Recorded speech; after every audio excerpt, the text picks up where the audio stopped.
key thing with, I guess, my management skills, I don't micromanage. I don't look and go, why is there a half an hour gap there? Do something. Do you know what I mean? I think I trust everyone with their caseload, with their work. I trust that they're doing the best for their clients and for our team. And I see a lot of places, I see a lot of clinics really fail because they just micromanage. Yep.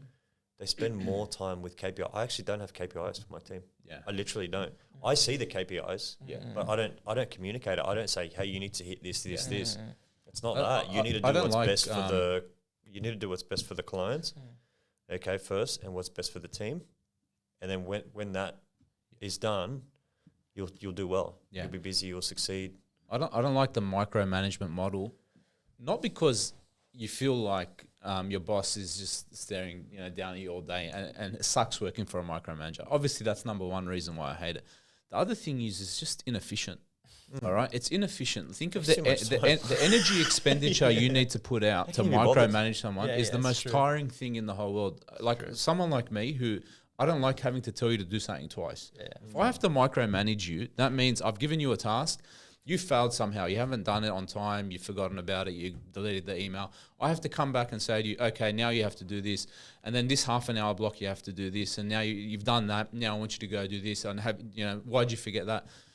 If that was the best use of my time, it means I'm pathetic. Like my time as a leader, as a business owner, has to be spent doing the things that moves the needle the most to push the business forward. If I had time to sit down and micromanage you, okay, I wouldn't be running a business that's doing as well as it is right now. So when you say micromanagement's not my style, like thankfully it's not, because I don't think any business that's full of micromanagement actually ever goes anywhere. If you have to babysit people, 100%. and the name of your business is High Performance Health, and I think one of the things you're doing is building a high performance team. Yeah. And with high performance teams, yes, the culture is important, and the fact that they want to be there is important, and that they love the people is important, but also you can now run a business that's successful enough where you don't have to micromanage them. You can pay them the most. You can reward them the most. Like at Latitude Accountants, we feel like we pay people the most. We reward them the most. We have the best culture. We bring them in and we make them all feel like they're going to be the best accountants ever. But I can't do that if I'm sitting there micromanaging, every single person every day. They need to have the drive and the motivation from when they walk in the door to want to be the best accountant and to give the best result for their client. If they didn't come in with that motivation, no amount of money or culture is going to change that, right? Yeah. You can see it on their face. Yeah. Man, if you come into our office and you don't want to be here, you'll last 2 weeks. We'll tell you to piss off. I don't care. We'll tell you to go home. It's no problem, okay?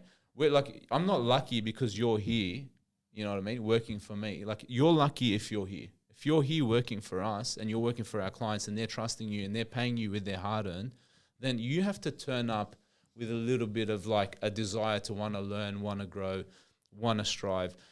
And that is what I think is sort of being lost out of culture. And that's the struggle as business owners. Like, we will face it now. It's like bringing in people. It's like, okay, your mum and dad told you were the best, but really you're not the best until you actually go out and do something in the world, and make a difference and actually prove that you're the best. I don't care if your mum and dad told you they're the best. Yeah.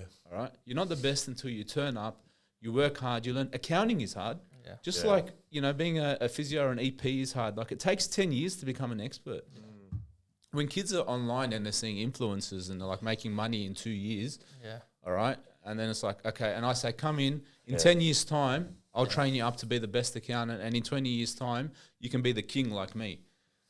That's a long time, man. 20 years. Like, there's a lot of like Instagram shorts in between now and then, or reels or whatever it is. I've got to flick. That's a lot of 12 hours a day worth generally. Yeah. So I think you got to tap into people, and high performance health is building a high performance team. And I think if you continue to do that, that's why you're going to basically take out the competition.